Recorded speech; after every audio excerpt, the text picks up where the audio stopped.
Hi, welcome back into Stat Student.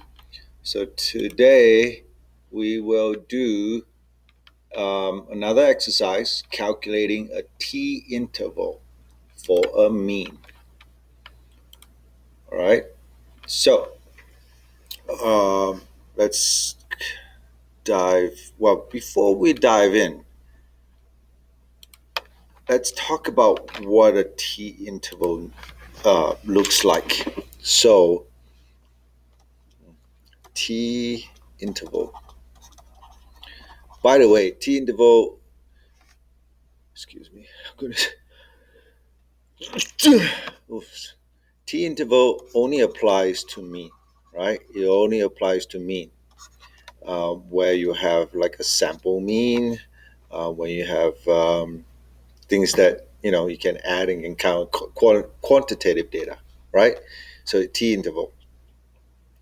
So the T interval formula looks like this: x bar plus minus T star. Now T star refers to the T distribution.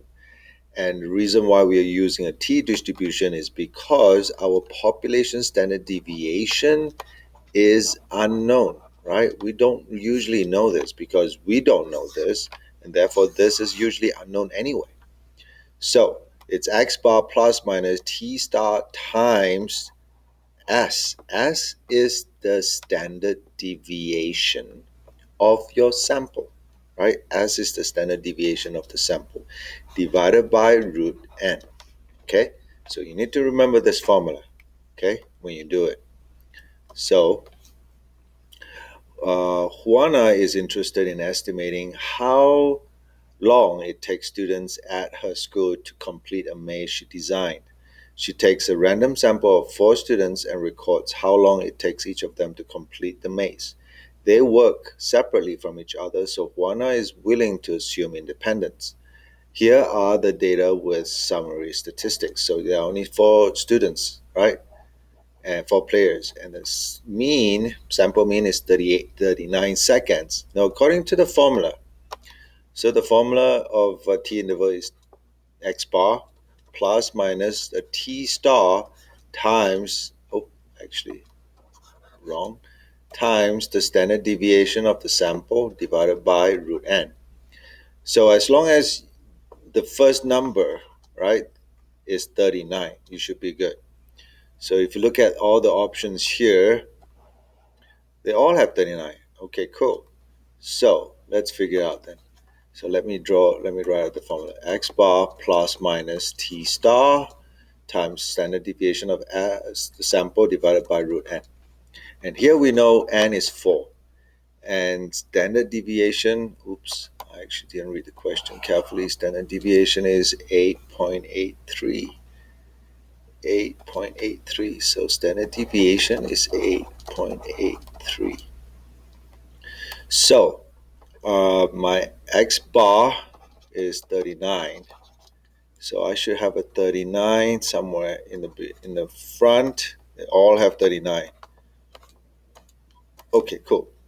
Plus minus T star. Now, how do I get T star? To get T star, I need the confidence level. Here, the confidence level is 95%. Oops. Wait. I think I need. Okay. So 95%. So I have a T distribution. 95% is in the middle, so 0.95. So this area and this area, they are the same. They are identical, but it's half of the remainder. So if I take 1 minus 0.95, I have 0.05.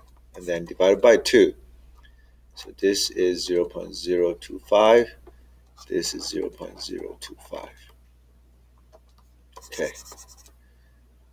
Which means my T interval, my T star is, how do I find it? I use this thing called inverse T, right? And it's area to the left. So this is actually T star here, right here. This value is T star. And the calculator will only calculate areas to the left of T star. So I need to combine this two area, combine this with this.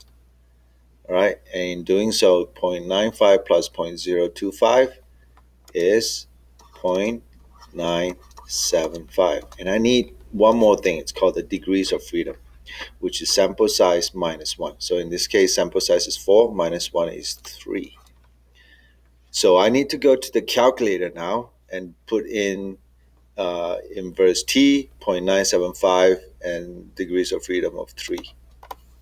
So how do I go to inverse t? Press second vars. You see inverse t with the number 4. And the area to the left was 0.975. And here the degrees of freedom is 3, right? So it's 3.18. So of the 5 options, only 2 has 3.182. So this one and this one. So this is the answer. Why? Because according to the formula, right?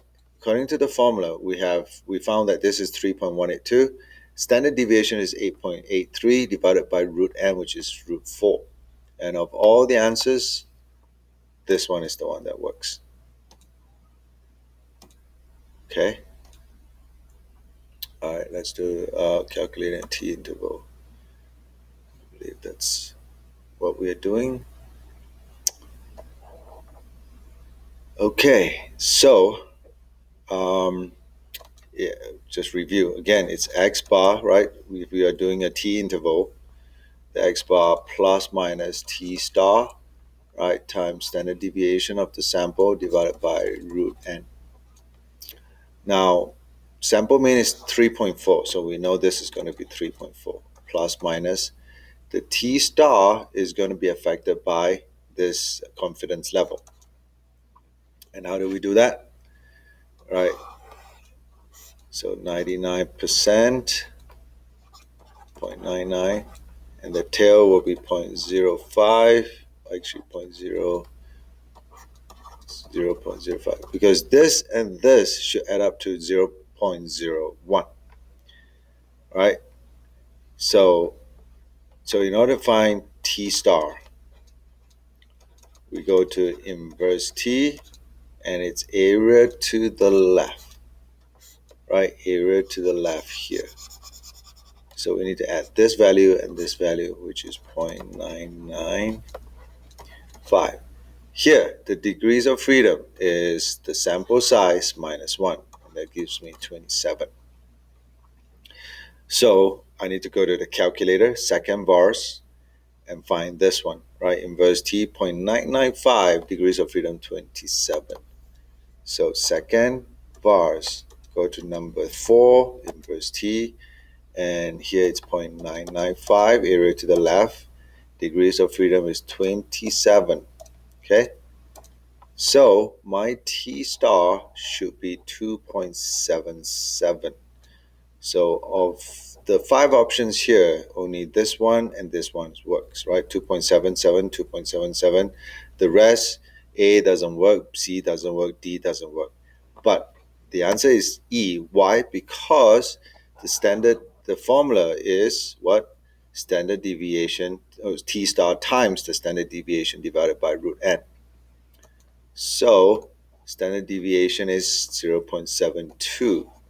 Right here we have 0.72 divided by root n. So E is the answer. So now, let's read the question. A safety auditor at a paint factory took a random sample of 25 cans of paint from a production run of over 1,000 cans and measured the amount of lead in each can of paint in the sample. Oh, too much lead might not be good. The sample data were roughly symmetric with a mean of 37 parts per million ppm of lead per can and a standard deviation of 18 ppm. Based on this sample, which of the following is a 95% confidence interval for the mean amount of lead per can of paint? So I'm going to teach you a calculator trick. So if you go to stat, and then if you go to tests, and then go to t interval and put in everything in there. All right. So it will ask you for X bar, and in this case, my X bar is 37. It will ask you for standard deviation, and in that case, you will put in 18. And it will ask you for sample size, and in this case, the sample size is 25. So you put all those things in, and it will ask you for a C level, and that C level is the confidence level, right? Confidence interval level. And you can either put 0.95 or put 95. Both will work. And then you just press enter all the way, and you'll get the answer. Okay, because how I know it's going to give the answer, when I look at the options right here, you see that it's between an interval. The smallest is 29.57 all the way to 44.43. So all those answers are in terms of intervals already. So the best way to do it, we do not need to use the formula, even though to review, the formula is what? X bar plus minus T star times standard deviation of sample divided by root n. Now you can still do all of those and get the answer, but it's a long way. The shortcut is to do this. Ladies and gentlemen, just watch stat, test, and then go down to T interval, number 8, T interval. Now, we are not using data. Data is when I click data, it will ask you for a list. We do not have raw data here. We only have statistics. So we go to stats. And what was the mean here? Let's read the question. Mean is 37, sample mean, right? And the standard deviation is 18, right? Sample standard deviation 18. Sample size 25, n is 25. And then the confidence level is 95. I can put just 95 there. That works. Calculate. Ladies and gentlemen, look at this. It's so pretty. Instantly gives you the confidence interval. And then you just check it out. 29.57 to 44.43. Okay, so hopefully this helps. And let me know if you have any question. Well, thanks. Take care. Bye-bye.